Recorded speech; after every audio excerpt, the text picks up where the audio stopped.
What's up, Nerfers? The Caliburn is probably the most well-known blaster in the Nerf hobby. Its massive air volume combined with its long barrel length allow it to easily clear 300 feet per second, and the highest current record for a Caliburn is above 500 feet per second. You can actually find a leaderboard that I'm referencing here on the Atian Armory website, linked down below. The most common complaint with the Caliburn though is just how unwieldy it is due to its massive length. What if you don't need all that FPS? Could you shorten the blaster and still get something powerful enough? Well, it looks like you can, because today I'm taking a look at the Caliburn's shorter sibling, the Talonclaw. This was kindly sent to me by Frontline Foam, who sell it on their web store. And the configuration I have here, including the stock, which is sold separately, costs a total of around $225 US. You can get cheaper configurations down to as low as $150 if you don't need the highest power levels though. I'll leave a link to the blaster where you can choose all the different customizations down below.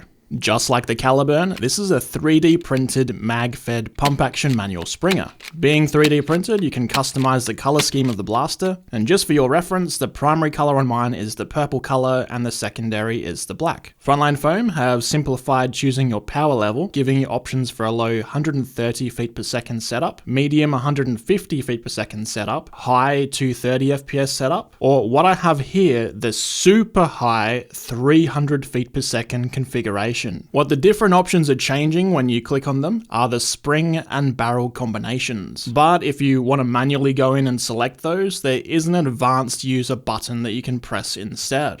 Looking at the front of my Talonclaw, you can see the 14-inch 509 aluminium barrel that it has selected. I'd recommend attaching some kind of Nerf rifling or SCAR barrel to improve the accuracy. With these barrels, you can use any that are designed for worker barrels or 16mm outer diameter barrels. Moving further back from there, you can start to see a close-up look of the 3D printed construction. Being a 3D printed blaster, I recommend you don't drop this or it will more than likely become two Talonclaws. Also, don't leave it in the sun or in your car or it could become a warped puddle of Talonclaw. Now this is also a newer version of the Talonclaw than you might have seen in the past. One of the upgrades on this newer version is an all-flat bar construction.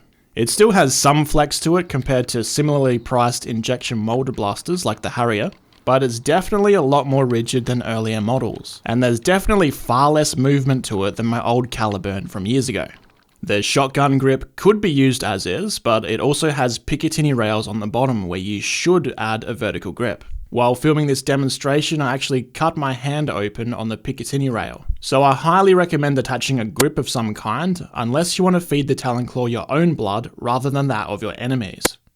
The prime itself is definitely not as smooth as something like the Harrier or a more premium blaster like the M20, but that's what you get with a 3D printed Springer. Now, being a compact alternative to the Caliburn, the Talonclaw is half-length dart only. It takes worker Talon mags and it has a mag release that you can reach with your trigger hand. However, I found that despite having a skinny pusher, I found that the mag doesn't gravity drop unless the breech is actually open. You can easily pull the mag out by hand with the breech closed though. The trigger itself and the sear in this base model are printed as well, and the trigger has quite a heavy pull to it with absolutely no take up at all. You can buy an aluminium trigger and sear with the Talonclaw for an additional $15 and $20 US respectively, and I imagine those would make it feel much nicer than it is currently. Coming to the rear of the Talonclaw, you can very easily access the plunger and spring by removing two pins.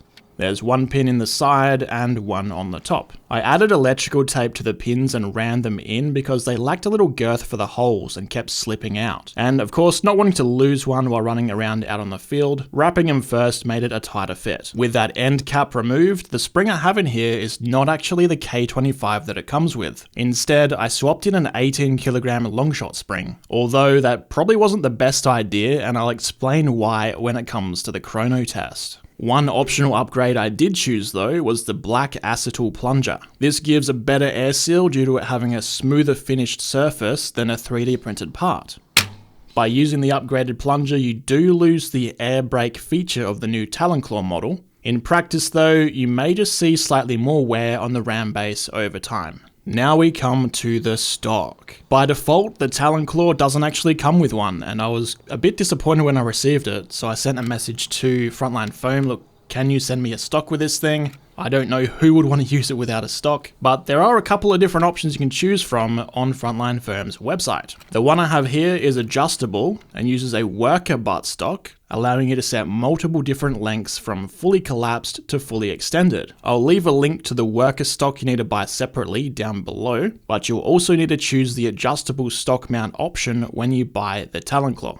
Up top, there's a full-length Picatinny rail for you to add a sight, and with the accuracy of a Springer like this, especially after adding rifling, I would personally recommend a red dot sight to get the most out of the blaster. And also, a red dot sight just makes aiming nice and quick. You can keep both eyes open and just put the dot over your enemy. You definitely don't need a real steel one like my Holosun HS506, but I just thought I'd mention it so that when someone inevitably asks what sight I use in the comments down below, oh no, they didn't actually pay attention. That pretty much covers my overview of the Talonclaw though, so now let's get to some testing. Remember how I put that 18 kilogram long shot spring in here? Well, I think it's a little too wide of a spring for the Talonclaw version 4. Sometimes the sear would catch on the spring itself instead of the plunger, resulting in a loss of cylinder volume for that particular shot. When it caught onto the spring, it would drop FPS down to around 230 to 240, so I recommend sticking with the K25 spring it comes with instead, which I didn't happen to bring with me, but it should perform about the same as this 18 kilo longshot spring. So, for the chrono test, I'm going to make sure every shot the piston is locked fully back, firing my preferred dart, worker bamboo darts. Testing with an 18 kilogram longshot spring.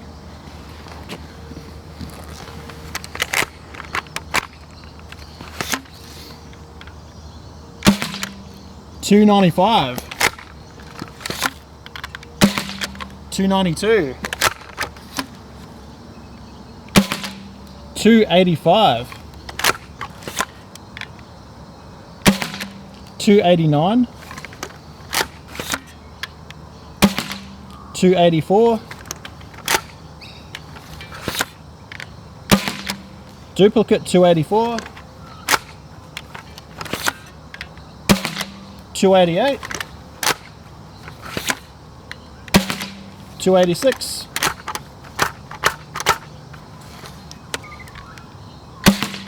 $282,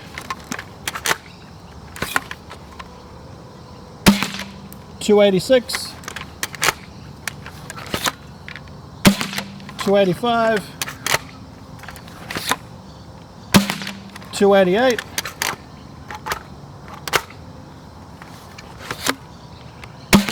$285, duplicate $285, $291,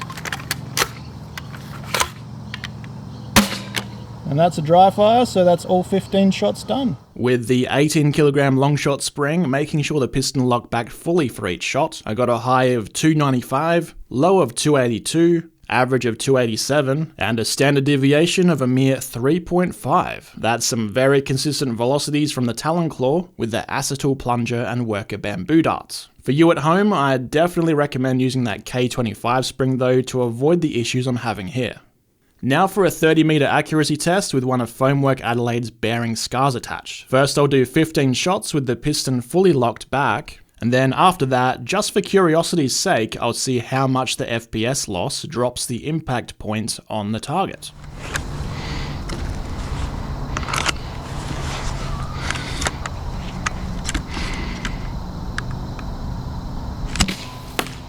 Hit.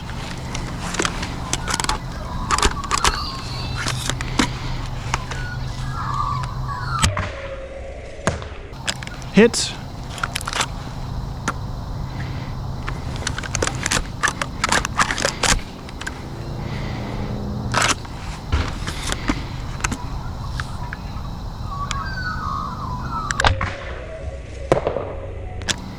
Hit. That's actually pretty high, but I'll keep aiming there.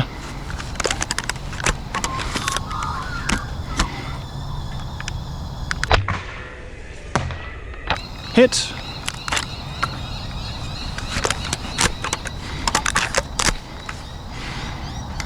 It's doing it every shot.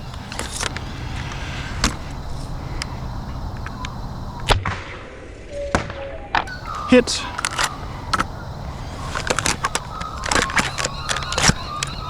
Ooh, actually, if I hold the trigger in, cock back and release, there we go. That's perfect.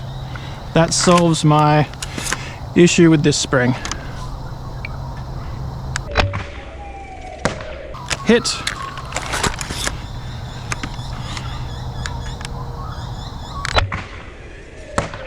Hit. It's actually pretty accurate.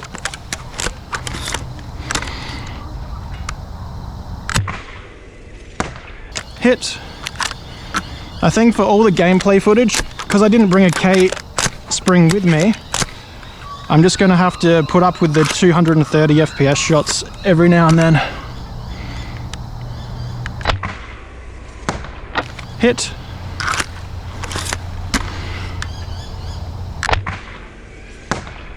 Hit.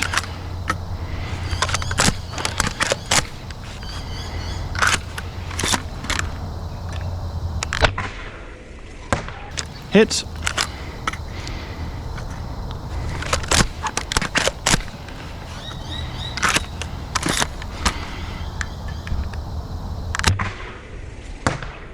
Hit. That was probably the furthest off center of the bunch.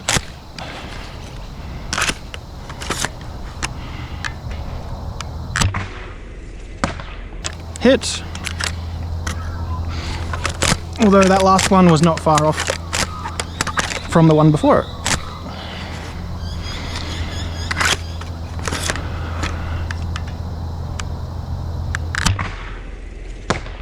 Hit.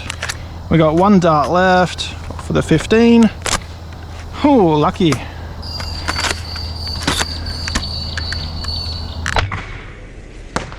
Hit. From a distance of 30 meters, the Talonclaw with Foamwork Adelaide's bearing scar shot a 60 centimeter vertical spread and a 40 centimeter horizontal spread. That's not bad at all. It was also shooting a little higher up on the target than what I was expecting, which is also a nice bonus. Now I'll fire 4 more shots, but with the lower 230 FPS from the sear catching on the spring, just to see how much lower on the target the darts hit, aiming at the exact same spot as before.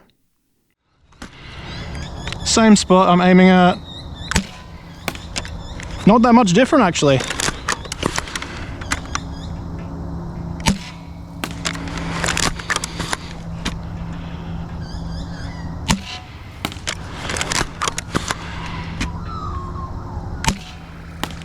The center of the 230 FPS spread is only 50 centimeters lower than the 280 FPS spread, so not a lot of difference at all. You'd still definitely hit someone for sure, and all the gameplay footage I filmed with this, I actually just ignored this issue entirely and just played the game like normal. Just to reiterate again though, using the provided K25 spring will avoid this problem entirely, and some other solutions like using a shorter length sear may also solve it. But after using the Talonclaw in a skirmish for an entire day though, even with this problem, what are my overall thoughts on it compared to other offerings? I'm sure some of you can already guess what I'm about to say. The Talonclaw with the exact configuration I have here costs $225 US on Frontline Foam's web store. But there's another much nicer, premium feeling factory produced blaster sold on there for only $185 US. And that of course is the Worker Harrier. The only reason I'd ever consider using a Talonclaw over a Harrier is either if I preferred the look of the customization options of the Talonclaw, or if I had my own 3D printer and could produce it myself for much cheaper than buying it complete. The Talonclaw is also a little shorter than a Harrier, though I never actually found the Harrier to be too cumbersome in close quarters. It's definitely not as long as, say, a Caliburn, but if you want a short blaster and that's your most important buying point, the Talonclaw is shorter than the Harrier. If I was looking for a pump-action manual springer in this price range, I would choose the durability, reliability, and more premium feel of the injection-molded Harrier over the 3D printed Talonclaw. Regardless of my personal preferences though, the Talonclaw performed exceptionally well throughout the entire day, even with the issues I caused for it by using the 18kg longshot spring. If this were 3 years ago, I'd bring the Talonclaw to every event. It is much shorter than a Caliburn, which makes it far better for maneuvering around obstacles on the field. The performance of it can be pushed as far as you reasonably need to go, with a higher shot of 295 falling just below that 300 FPS cap that a lot of Nerf groups use. Compared to a long and unwieldy Caliburn, I'd choose the Talonclaw every time. With today's more modern offerings available, however, these days I'd retire the Talonclaw to the shelf, maybe build a little shrine to honour its place in Nerf history, and use something like the Worker Harrier instead. Or, if you want something even shorter, well, there's new options there too. Perhaps one of my next videos will feature such a mythical creature as that one. But what do my fellow Nerfers think? Any Talonclaw fans in the comments down below? Are there any reasons I may have missed that you'd pick one of these up over something injection molded? Let me know what you think, and also consider giving this video a like or a dislike. Here's 2 other videos you might enjoy, and as always, thank you very much for watching. See ya!